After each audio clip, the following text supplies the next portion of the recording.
chat going.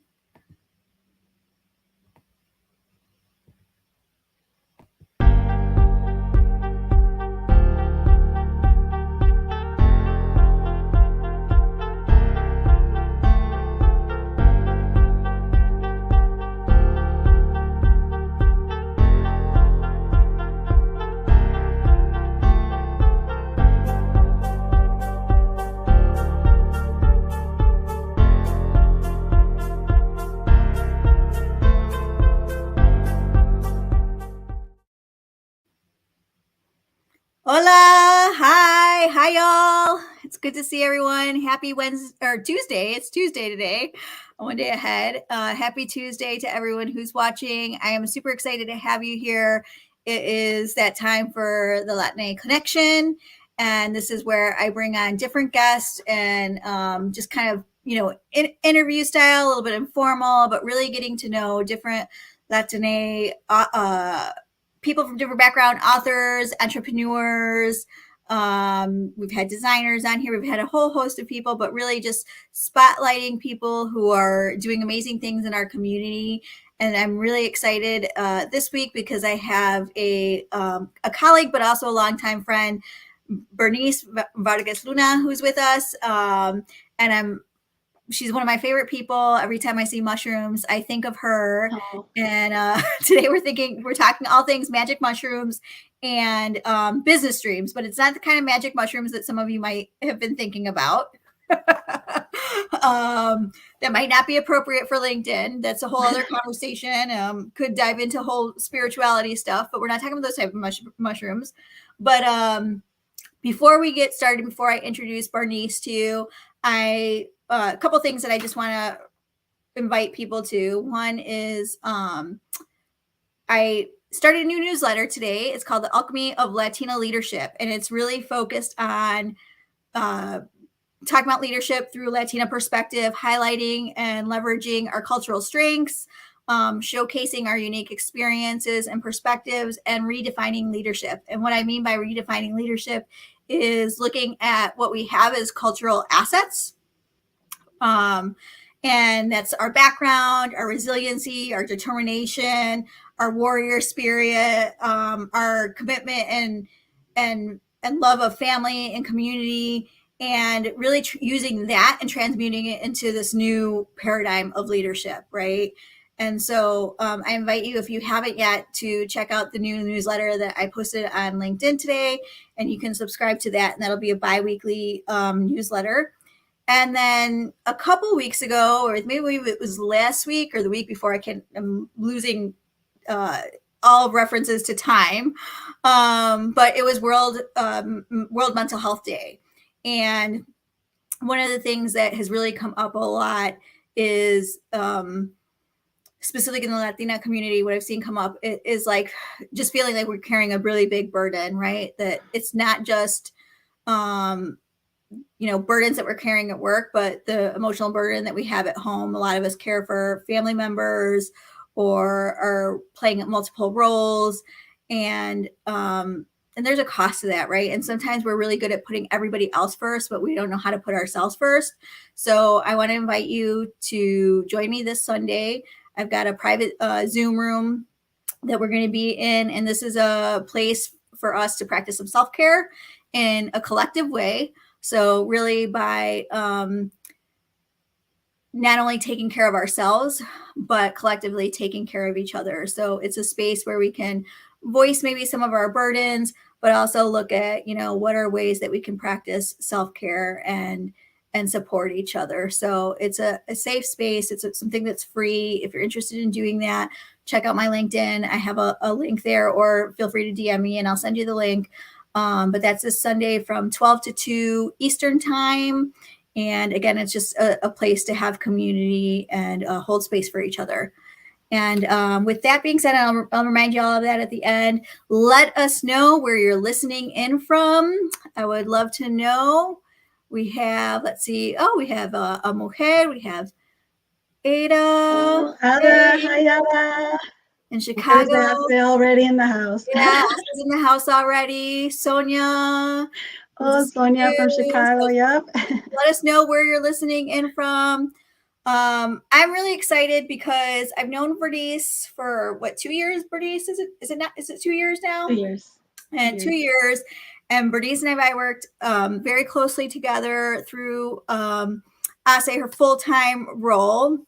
But today we're getting to know Bernice on a more personal level today and talking about her other role, which is as a full-time chef. Let's see, Ada's in Chicago. Sonia's in Chicago. Hey, Nat from Detroit. And so let us know where you're listening in from. But Bernice has had a business for 2 years too, right? Because right about the time Yes. we just started your business.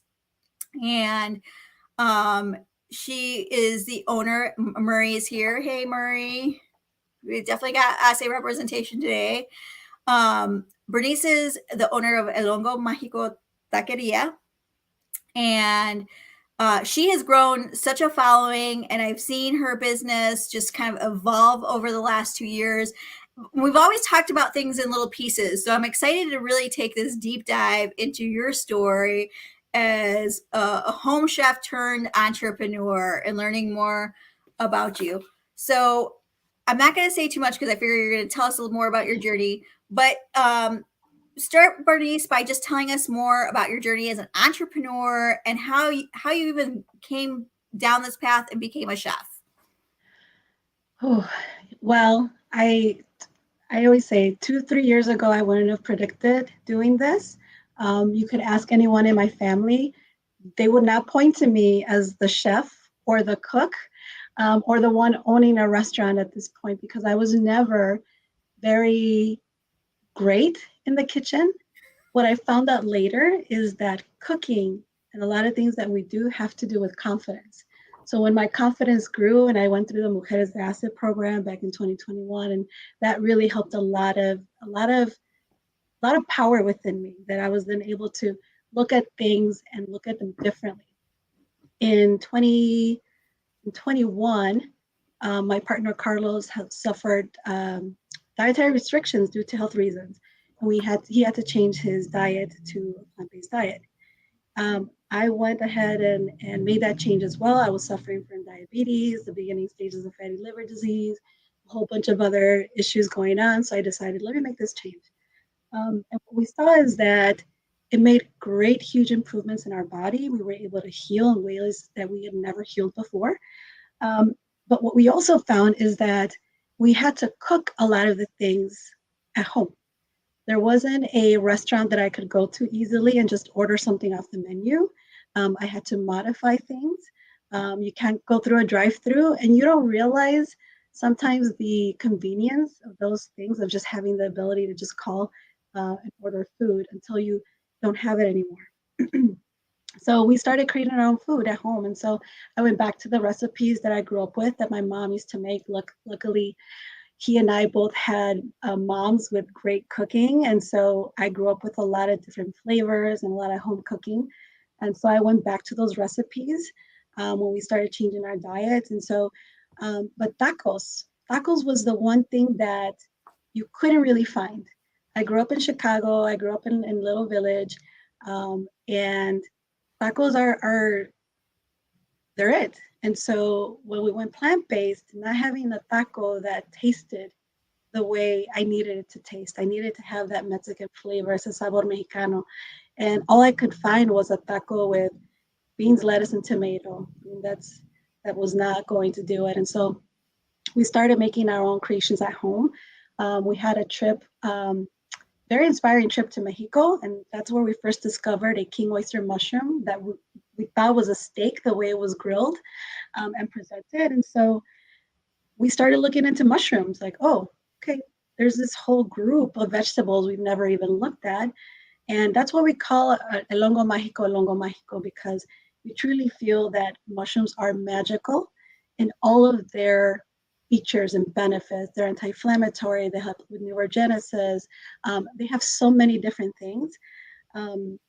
that heal your body, and they're all magical. Now, some are hallucinogenic, and so those are a different thing, right? And so that's what we say, they're all magical, but some are hallucinogen, and that's not what we have here. But but the ones we have will definitely um, taste great and heal you. And so it's just been a journey of bringing something new that people hadn't really looked at, or considered. When you look at mushrooms, you know, and it's also been kind of people, when you do say mushrooms, is you do get that reaction sometimes. And so how we started with the with putting our tacos out there was first going to events. And when you're at an event, we would put out our grill, start cooking the mushrooms, and people are walking by. Ooh, what is that? And it was that eye, right? People see it, it looks good, it tastes good. Okay, and you get people to try it. And so little by little, we were able to convince people to give it a try. And word spread. And so now we have, we earned the most impressive cult following from the Chicago Tribune earlier this year, which when we got that call, that was so weird because there's so many categories. And of course, I wanted to be the best vegan restaurant or the whatever, right? Because that's how I saw ourselves, right? That's how I saw myself. But I don't even know, one, how we got onto that list. It was a voted list. And then I understood, well, yeah, we really have a very special cult following, the mushroom people, right? And so those are the people that have really put us into different places. And when we talk about building your community and who's going to talk about you in the spaces when you're not there, this is where I can point to different milestones and things that we've achieved that have come from people putting us in those spaces. And so it's just been, we started off with the goal of opening a brick and mortar. That's still the goal. It's changed a little bit, and we've gone to it with very different ways. We started out at events because I came from a trade show background, and so events are in my blood. And like, hey, let's go to events. Let's put this out there to people. Um, and then we moved into a virtual kitchen, where it was supposed to operate as a pickup and delivery type of service, but we found that that really didn't work for our community. Like, they want to go and talk to you. They want to see the food. They want to be part of that experience. And so we had the opportunity to move into this food hall just a few weeks back. And so that has just been just an amazing change and growth for our business. One that I didn't even knew about 3 months ago, right? It just came so fast and quick, and we've just kind of been learning as we grow.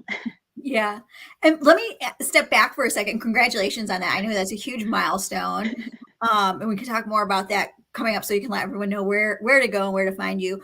But what happened between that? Because it was like a big jump, right? Like, you were in Mexico, you discovered like all these amazing mushrooms. And what was the process from like, you said so yourself that like previously you weren't maybe even known as like being the best cook in the family. And so what was the journey from, hey, we've got to work on our own health and now create our own food, to, hey, let's bring this food to other people?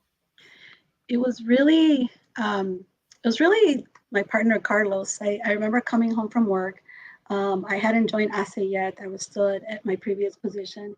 Came home from work, and he says, "Hey, what do you think if we open a restaurant with those recipes you've created and what we've been cooking?" And at that point, I had done the ASE program, and I think the former me would have been like, "What? No, I've never owned a restaurant. Are you crazy? That's too hard." But the more aware me was more like, okay, how do we do that? And I think that's where a lot of people get stuck. You think of this goal that you have, and then you can't envision how to get there, and so you just give up. But it really was, okay, so if we want to open a restaurant, what do you have to do? Okay, you have to get a serve safe license. You gotta get this training, and you get licenses and insurance. And so we started going down the steps, and I always felt like I probably wanted to go a lot faster um, than we could. You kind of have to grow as you go. And so that's why we started with events, because we didn't have the funding to go out and open a brick and mortar. So we had to start at that smaller, more accessible scale, and connecting with the community. So it was finding out, okay, who are we targeting, right? And moving into those spaces. So it was really kind of one, identifying that we need to have this. If this existed, I would have never built this, because I would have just driven there and had my tacos and I would have been so happy. But it didn't exist. And so identifying it and then understanding that we wanted to share our food with people, and really convey the message that you could eat plant-based as part of your wellness, right? I'm not saying you have to give up meat or do all these different things, but it's more so considering that what we eat does matter. And it matters in a lot of different ways. And there's obviously a million and one perspectives you can take. But at the end of the day, you can control what you eat.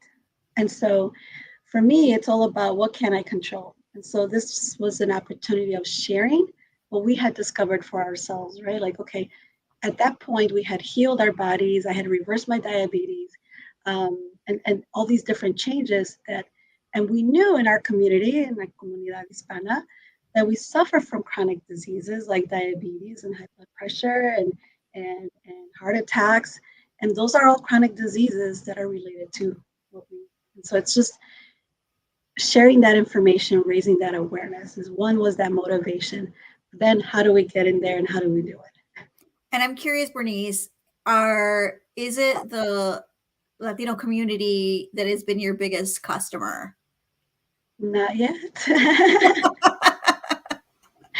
It didn't start off Is that that what way. you thought it would be initially when you were doing tacos, or what was kind of going through your mind? So with trade shows, right? In my background, I'm all about marketing and branding, and so I wanted to do those things right away, with the Hongo Magico, to give it so that people understand what it was meant to do. And so in doing that, we were very intentional with the logo and the community and the messaging and who we were connecting. But there was a distinct difference between participating at an event in Little Village, even my home where I grew up in, where we got that resistance, versus in different parts of the city where the community was different, that is already eating and enjoying that lifestyle. It's already part of their their daily routine. Versus our community, we're still more, it's again those cultural values. Sometimes we're still so very tied to, and food is a very emotional thing. It's in a good way and in a bad way. I've been an emotional eater before. Like I know myself. Like I will reach for that box of whatever if I'm stressed, and now I have that awareness.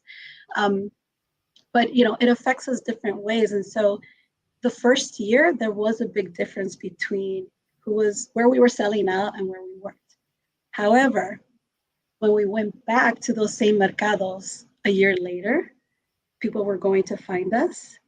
They were looking for us. The organizers really wanted us to be there, because at that point we had gained enough following that people were starting to recognize the food. And even though it wasn't everybody, right? It wasn't everybody that walked in the door that wanted it. At the end of the day, what we found by year two is people were more open to it because we were there. Sometimes we were the only food there, so they had no choice. And so they bought a taco, and then they'd come back and get more, And so it's been a little more convincing. And in the beginning, I did want it to be, my tagline was tacos para todos, right? Because I thought this is a place where anybody could come and eat this food. But then I understood that not everybody is going to want to eat this food, and that's okay too, right? That's another thing that you have to learn in your business, is that not everybody is your customer. That's okay.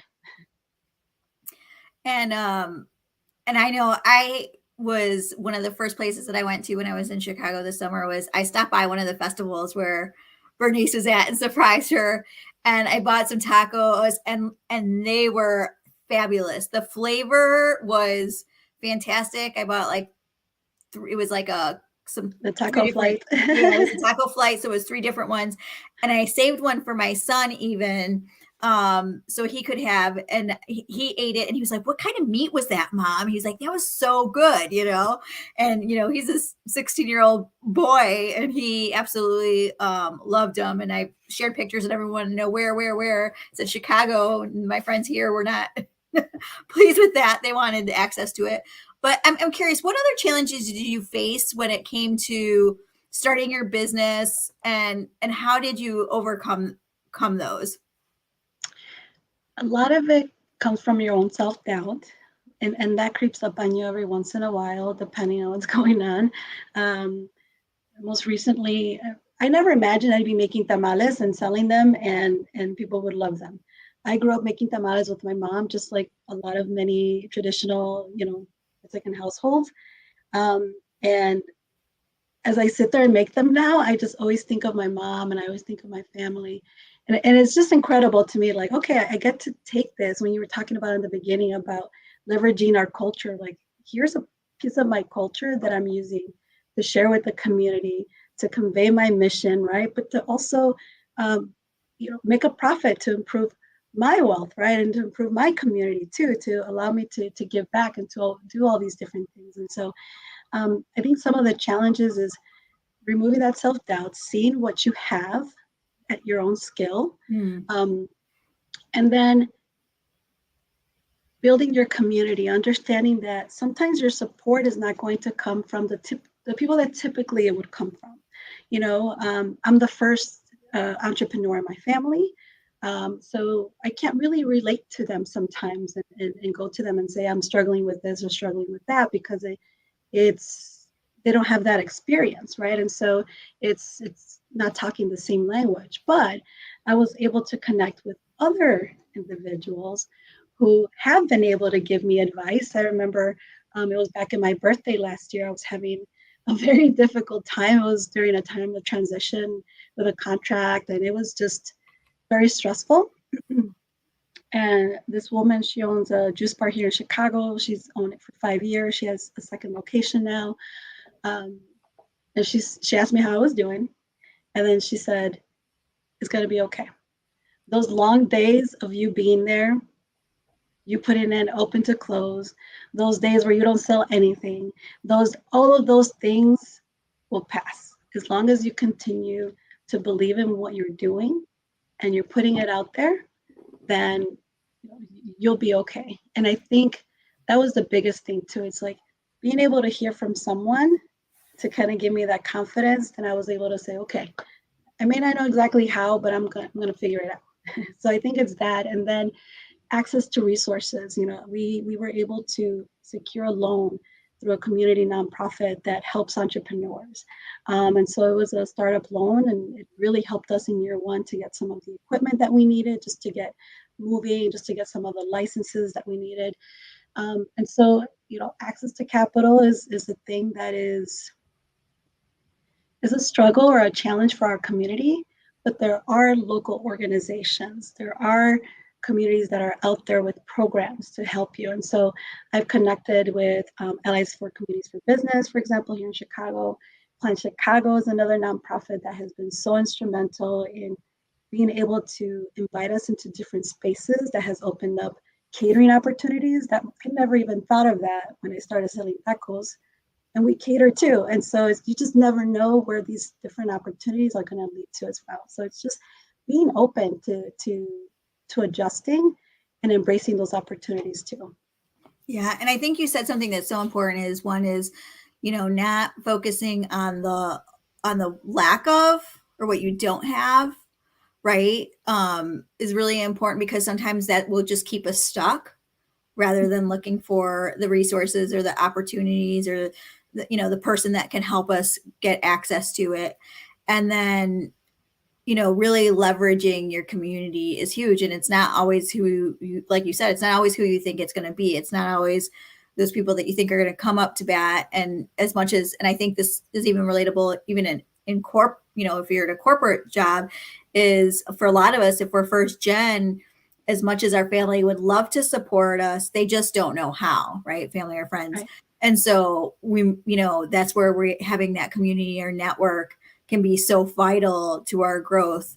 and also be the ones to be supporting you when you're going through those rough days or having a breakdown. You're like, why did I do this? I just want to quit, right? Because as every entrepreneur at some point, and your entrepreneur friends aren't going to be like, yeah, just quit, go back to corporate where it's safe, right? And not to say that corporate's a bad thing, right? But they just understand those challenges, and it's not something that's kind of like held against you. And of course, like family and friends, they a lot of times are just want you to be safe and secure, right? And so it's not from a bad place. Exactly. As a Latina entrepreneur, how do you view your role in representation, and what impact has that had on your journey? I, I've been a feminist, I think, all my life, as I've discovered. And right now, and as an example, I'm very aware now of the spaces that I'm in and my impact. And so I don't think I had that before. And so now I'm very aware that, for example, in my business, it's 50% Carlos, my partner, and 50% me.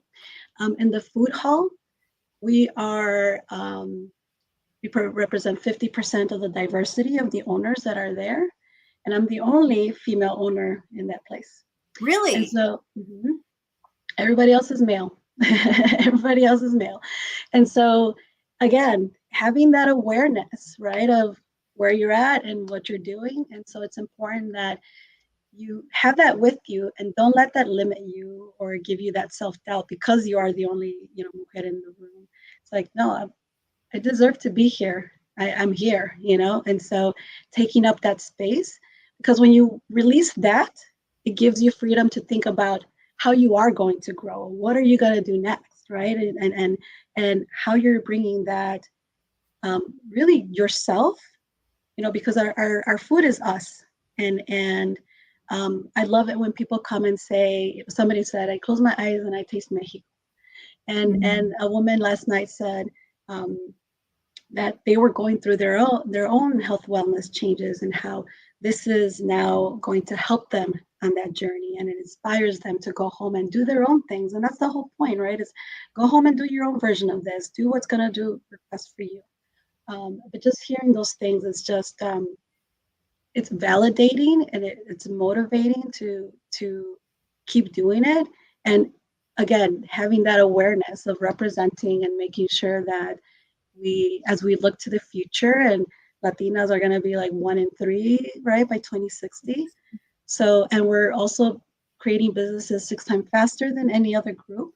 So look at yourself and see what are your skills, right? I'm making tamales, right? And making tacos. What does that look like for you?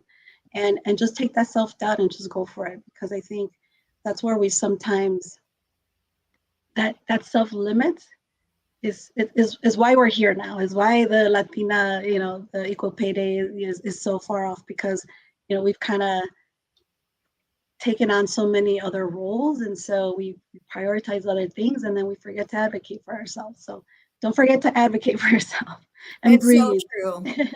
It's so true. I've been in multiple conversations this week, just yesterday and today, about that very thing, and I've heard and even last week, it's just been this recurring theme for the last week of hearing women say, I'm great at taking care of everyone else, taking care of my team, taking care of my family at home, and I don't know how to take care of myself, right? And so we have to make ourselves a priority. And I want to step into that just for a moment. Ada says, so happy and proud of you, Bernice. Thank you, Ada. And feel free to ask questions if you're listening or watching online. Feel free to ask questions. Marie says, Ruby and Bernice are two of my favorite powerful Latina leaders, entrepreneurs, and inspirational role models. Thank you for sharing your wisdom, food for our souls. Bernice and Carlos for the most amazing plant-based tacos, tamales, ceviches, pozole, and sopa. Comforting food from my childhood for our health. Shout out to Murray, who was there in our soft opening and grand opening, I believe, and has tried, I think, everything on the menu at this point. So thank you so much, and for your feedback, and for giving us a try, and just seeing what we have to offer the community, because it is something very different. It is. It is. So you are, you work full time. You have your business, which is full time, pretty Yes. much, even if you're not there 24/7, right? Um, how do you prioritize your self care and maintain? I hate to use the word balance because I feel like balance is, I don't know that we're ever completely balanced, right? But how do you prioritize your self care and make space for yourself? That was a very difficult one for me because I'm the oldest of five, and so I've always been the one that's always doing. I tend to take things on, and overcommit, and that's usually how I operate, because I like to have my hand in it, and all those things. I'm a perfectionist, if I admit it, and so I've learned to kind of release a lot of that and give myself some grace. The old me couldn't see the dishes in the sink because it would drive me just anxious. And here, okay, they're there because you just came back from the hall and it's 11 o'clock at night, and that's okay. You can wait till the morning, right? And so not feeling guilty for a lot of those things, that was a big one for me. I would, even when I sit down, when I say, okay, I'm going to listen to this podcast, or I'm going to just watch this movie, it's Halloween time. I love to watch scary movies around this time. And so I'll sit, when I have time, and put a movie on the background. And then I have to really fight with myself to not feel guilty as I'm just sitting there disconnecting, because that has its purpose. So that if I disconnect now, I can be so much better for all the other things that I have to do. And so I think it looks differently for everybody, because it's, what is it that triggers you and what is it that is hard to let go. Um, and then having, again, community. Carlos is really great at taking on things, giving me space, and helping me set those boundaries, um, and you need those boundaries. Like, okay, this is your 9 to 5, right? And these are those responsibilities. And then all right, you move to the business. And now the business obviously occupies 24/7, right? It's in my mind and it's in my heart all the time. And so what's lovely about that is, while I'm thinking of, we just hired a new employee. We hired our first employee yesterday, and Yay! and now I have to figure out payroll. so, so it's like, great, this huge milestone. Like, I never thought I'd have an employee. Okay, now I have to figure out how I'm going to pay them, and now how I'm going to keep them happy, and how I'm going to, right. And so now it's in alignment with my purpose and my mission, and so it is my job. And so is my 9 to 5 with ASED, because as program manager, empowering others, it's all part of my mission, it's all part of my purpose. And so I think that's the other thing, and is making sure you're in alignment with those things, because then it's not so difficult, right, to set those boundaries, and those moments you can enjoy them, and then also be able to disconnect. But I think it's not feeling that shame, because I think for me that's the biggest one, is when you are taking that moment, don't feel that shame, because you deserve to take that space for yourself, to mentally be there for yourself, because that's the other thing. If you start to run down, you become very reactionary and emotional, right? And not everything needs an immediate reaction. Sometimes you have to, perceive things and then decide how you're going to react. And so I think when you're at that stress level, your awareness, right, gets compromised. And I try to really practice that now, to really, you know, control my emotions. All right, what do I need to be working on and focused on? Where do I put my positive energy, and where do I release the negative? Mhm. And I want to just highlight something that you said, and that was about, you know, when you're in alignment with the work that you're doing, it doesn't matter if it's assay or your business, because the mission is still ultimately the same. And I think one of the things that keeps a lot of people stuck is feeling like, well, what's my purpose? What's my purpose? Your purpose is whatever you choose it to be, right? Like, I always look at, there's different ways to look at it, but one of the ways that I invite people to look at it is like look at your purpose as who you're meant to be in this world. And that can show up in any space that you're in, right? Like if my purpose is to inspire and empower, like it doesn't matter what field I go in, I can do that anywhere, because sometimes people will uh collapse their purpose to their job or even their identity to their job. And then when that job ends for whatever reason, there's a restructure in the business, it didn't go through, whatever it is, like then it's like, oh my gosh, like who am I now? What's my purpose? Right. And so I think we have to look at that from a broader lens and realize like our purpose is who we are, and maybe what we have to give to the world or our message to the world. And that can happen in any platform or any job, right? And so I just wanted to highlight that because I feel like that's a very common struggle that I hear. And you have the ability to paint your own picture. I grew up in the where there was very specific roles you could go into. You could be a doctor, a lawyer, or a law enforcement, or right. There wasn't a lot of exposure of like the world that exists, of roles and responsibilities and different ways that you could work in your purpose, right? And be a coach or do all these different things. And I think being open to what that's going to look like to you. Again, it still blows my mind when I'm making tamales, like, oh, and I won't eat them because I got to sell them. So it's like, and so it's just, yeah. And when we add more, because we will add more to the menu, it's going to be more of our culture, more of us. And so that's the easy part, right? And then managing it and that's the stuff that you learn. But as long as it's you that you're putting out there and it's in alignment with what you believe in, I think it just makes it easier. Because I have been in that role where I loved what I was doing, but I couldn't really see myself with purpose or filling up my Right. cup, so to speak. I was good at it, but that was it.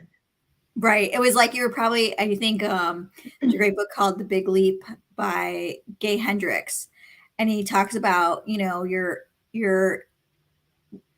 operating in you could be operating in your zone of competence, but it might not be your zone of genius. And Mm-hmm. there's a big distinction between that. It's like something you're good at, and you might sort of like it, but it's not like where you're absolutely like achieving new levels of potential and, really playing in your strength. So it's about moving from competency to that zone of genius.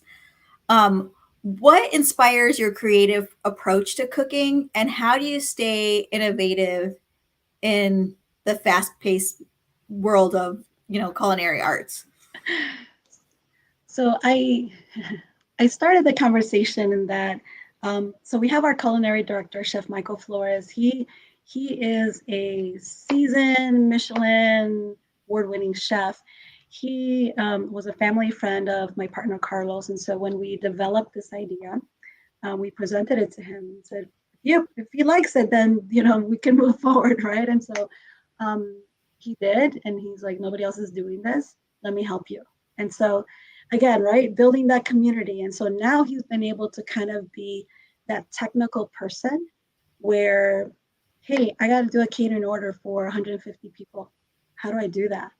He can come in with that technical knowledge of, all right, you're going to cook food this way versus putting it on the grill like you normally would. And so again, surrounding yourself with the people so that they can help you execute that vision.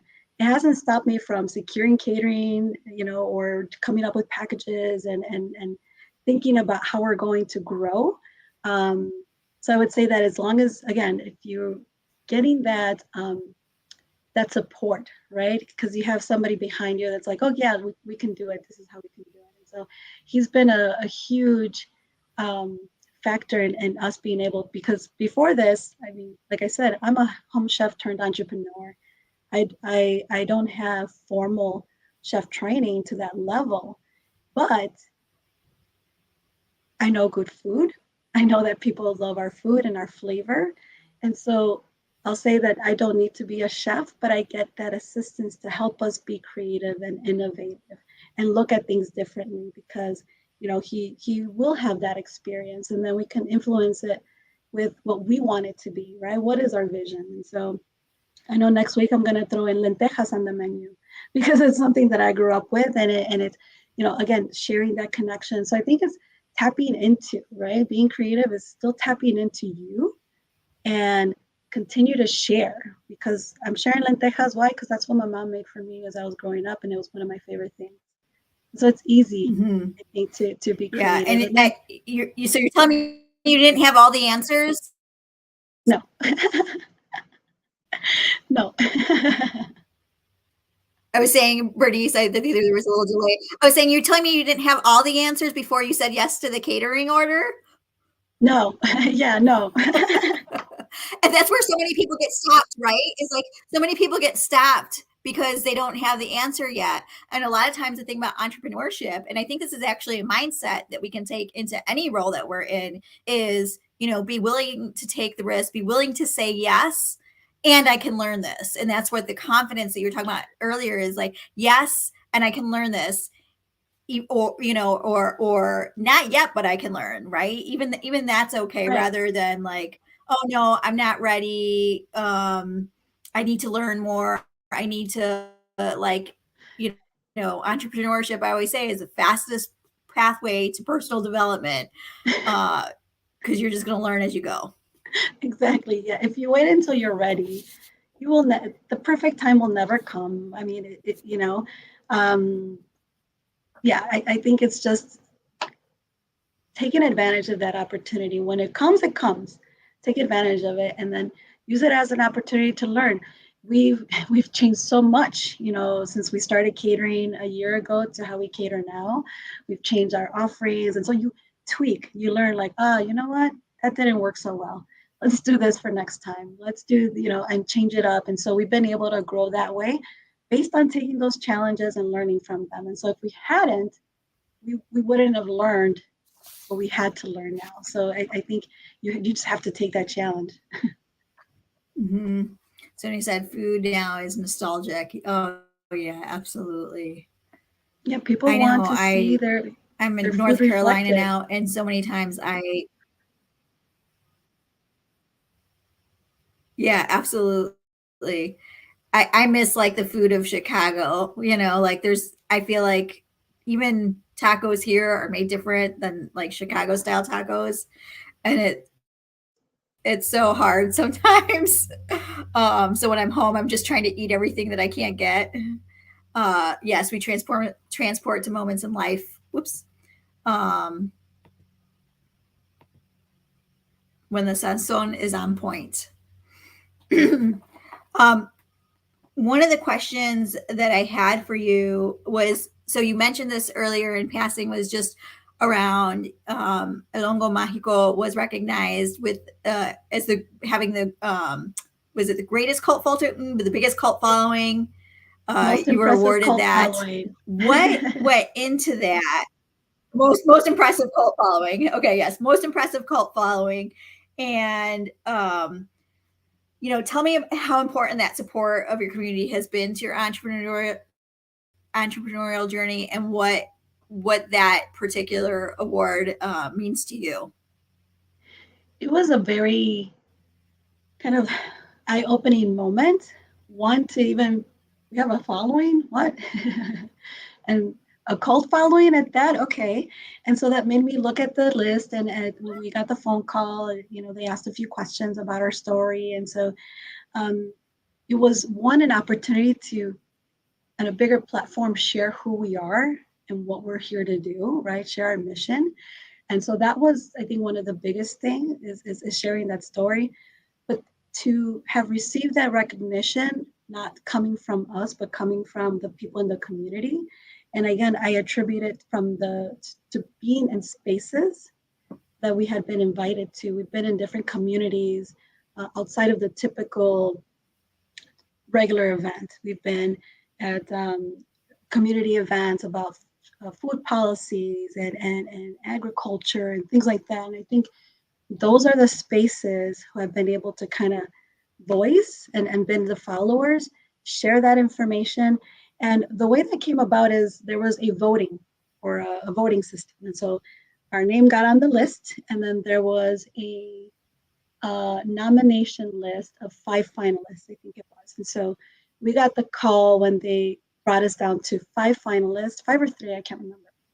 And then from there, you had to connect to your community, and people then voted for the winner.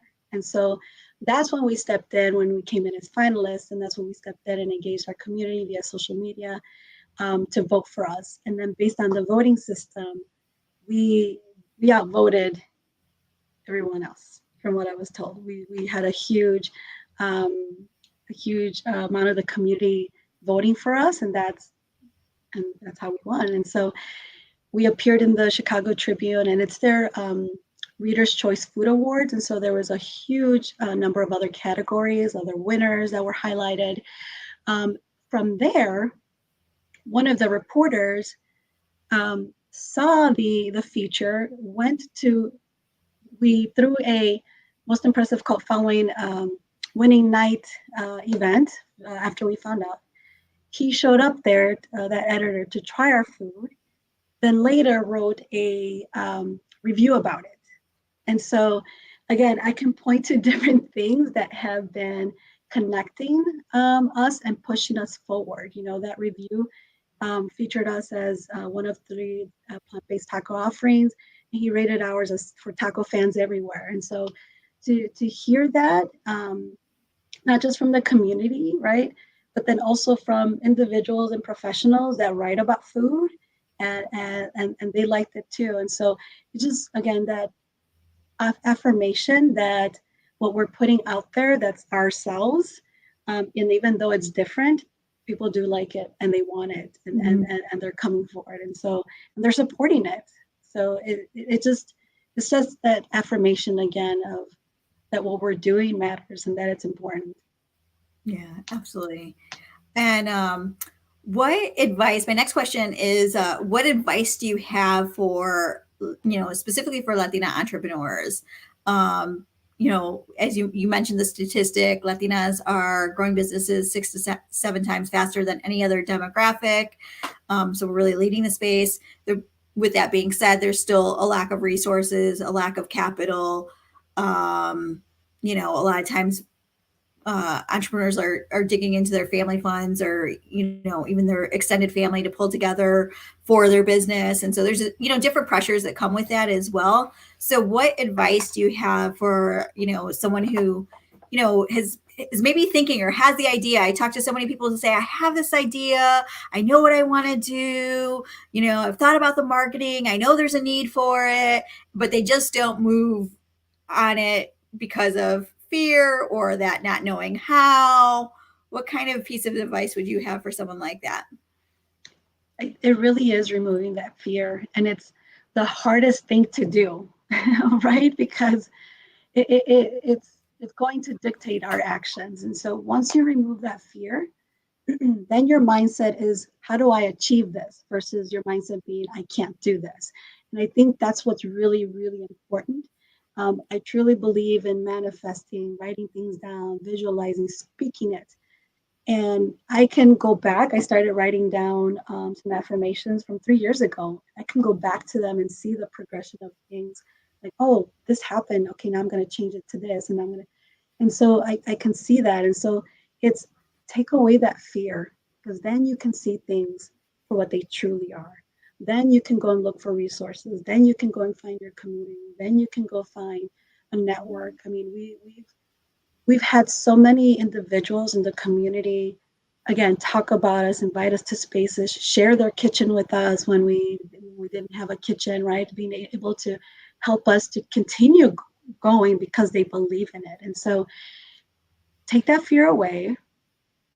And I know it's the hardest part, but once you figure out what it is that you truly want to do, and that's going to be the thing that fills your cup, understand that it will take a lot of sacrifice too. We sacrifice time with family, all these different things, because you do have all these different roles that you're playing. And what I had to really do is prioritize this.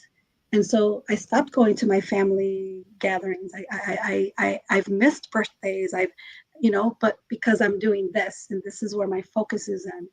And so I think sometimes all of those different things um, affect our decisions. How are people going to support me? Are they going to support me? What are they going to say? I certainly had those feelings. I mean, like I said before, I am not the one that you would point to my family as being the chef, um, because my mom, my sister are just so much stronger. Or they were, they had been for years the cooks of the family, and now I came in like, hey, look at this. And so um, and it was my own confidence that grew, right? That was me limiting myself, right? And so I think that, and again, I know how hard that can be, but I think that that is attached to our values too, right? I like things stable. I don't like change. And that ties into, things that I went through as a kid, right? And so you have to also understand that you're going to work on your self-awareness, and you're gonna have to heal through some of those things too, and grow. And then don't be so fixated on what that concept or idea is. Be flexible, because it might change. You might see that you have to change it a little bit, or people might tell you it's something different than what you totally saw. I mean, that was my experience. I wanted my tacos to be for everybody, and it's for a very specific group of people, but it's growing, right? And so I think it's removing that fear and then seeking that support. But that fear is a tricky one, but I think it's mindset. Once you remove that fear, then your mindset changes, and then you can spend time googling, loans in Chicago, or nonprofits for entrepreneurs, or whatever it is, right? Then you'll be able to be more active to kind of find those resources for yourself. Yeah. The strategy I always feel like is the easy part, because, it's the to-do list, right? Or it's the, step by step, or you can find a book, you can find a resource, there's so many things out there, but the mindset is the biggest thing that will hold us back. And a lot of times it's us getting out of our own way, right? And just saying, if any of you need the mindset work, like, hypnotherapist here, we can work through that together. Daniela's on, she says powerful mujeres. There's another one of our fellow Latina entrepreneurs. Yes. So I know, we're almost at time, and Ada has a great question for you, and is what's next? What's next for El Hongo Magico? Wow. So right now we are in the X Market Food Hall, which is the first vegan food hall that has opened in the Midwest. It might be in the US too, I'm not sure, but definitely in the Midwest. And it has 6 different dine-in options. We're one of those featured options, and we'll be there for a year. We know that much. But again, our goal is to have our own space, a space where we could have our food, but also have community space where we could do cooking demos, where we could have our own markets and invite local entrepreneurs. Because that's the other thing. It's not just the customers and our followers, but we've built a whole community of fellow entrepreneurs that are doing other things in the community. And so we want to give them a platform too, to bring their product out and give them that opportunity. So, we see a space kind of doing these different things. So that's ultimately the goal. And now it's spoken into existence. So we'll see how it comes back, because that's our end goal. And we have other ideas that we want to grow on. Obviously, the catering side.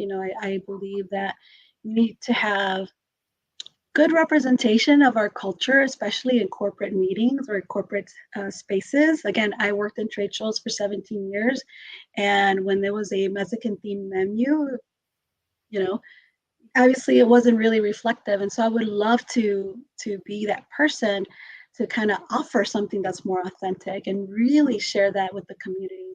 Um, and so much more that we'd like to grow. And it really just depends on what comes along. We never saw this food hall coming.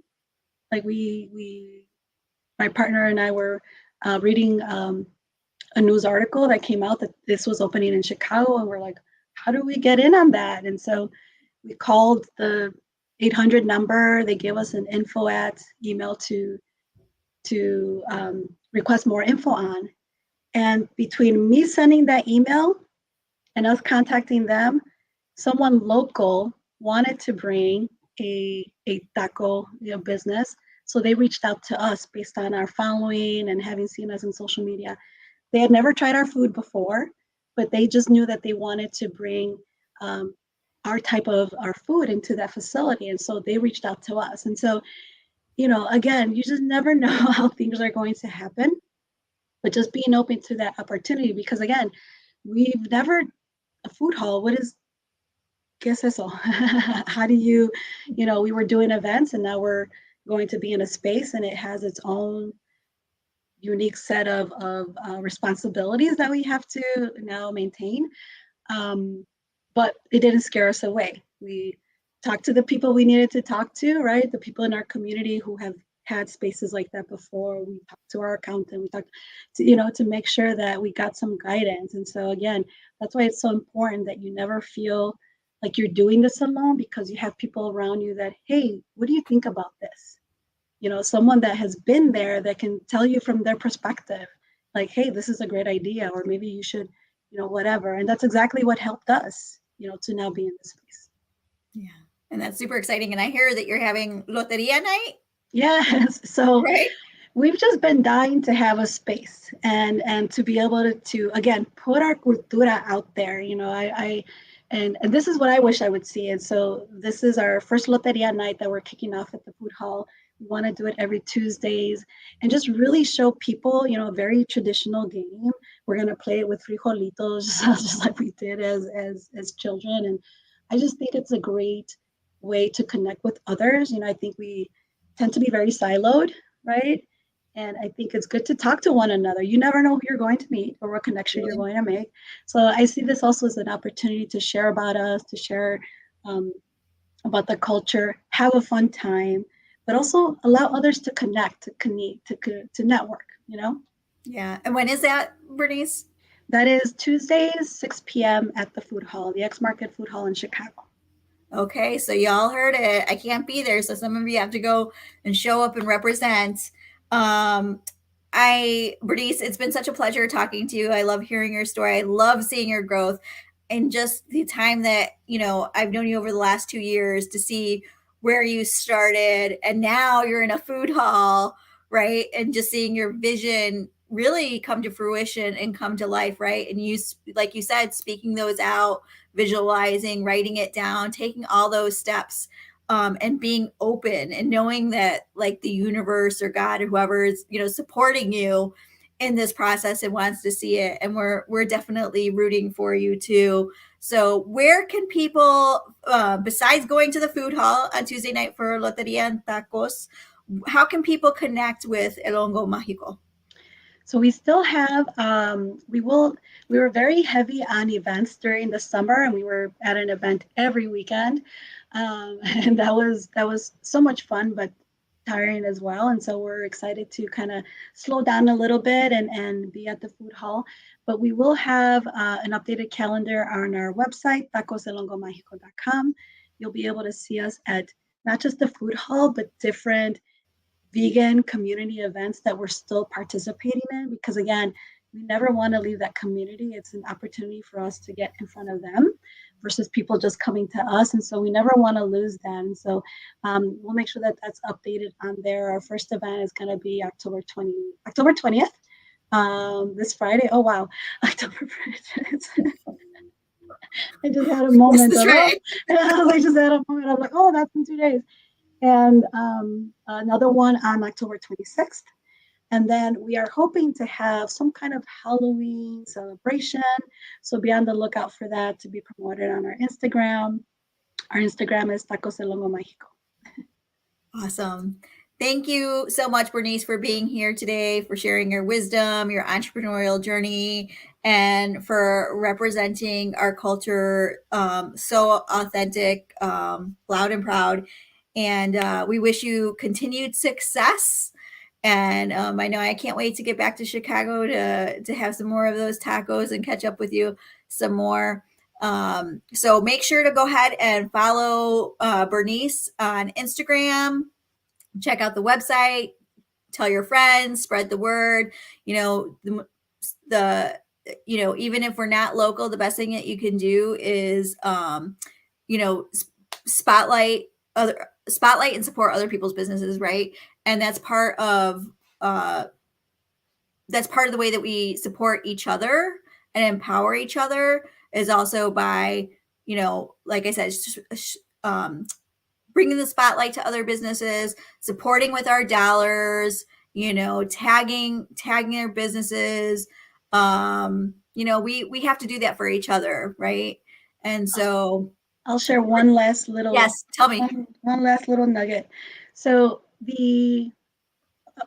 along with what you're saying and sharing, we had an individual from Chicago shared one of our reels to a person that they knew, and that is now local to Chicago, but happened to be in the city, and said, "Hey, you like mushrooms? You should check this place out." Gentleman arrives. It turns out that he knows the owner of the restaurant called Los Losers in Mexico City that we ate at, that first mushroom steak taco, or that first mushroom steak that got us even interested in mushrooms. And so, like, it's full circle. Yes, full circle. Full circle. And so again, you just never know the full impact that you're going to have on somebody. So to your point, Ruby, yes, share, tag, do all those different things for the entrepreneurs in your life, because you just never know what it's going to do for them. Yeah, or make those connections. And Nat says they could use some more vegan and vegetarian options there in Southwest Detroit too. So. So if you're in Chicago, check out El Hongo Magico. And thank you again so much, everyone, for listening in. As a reminder, 2 upcoming events coming up. So one is Sunday. I'm holding that virtual space for Latinas to kind of recharge themselves, be in community, practice self-care in a collective space. And that's a virtual Zoom from 12 to 2 p.m. Eastern on Sunday. You can go to find the registration link on my LinkedIn. Check out the new newsletter I put out today, focusing on Latina leadership, called The Alchemy of Latina Leadership.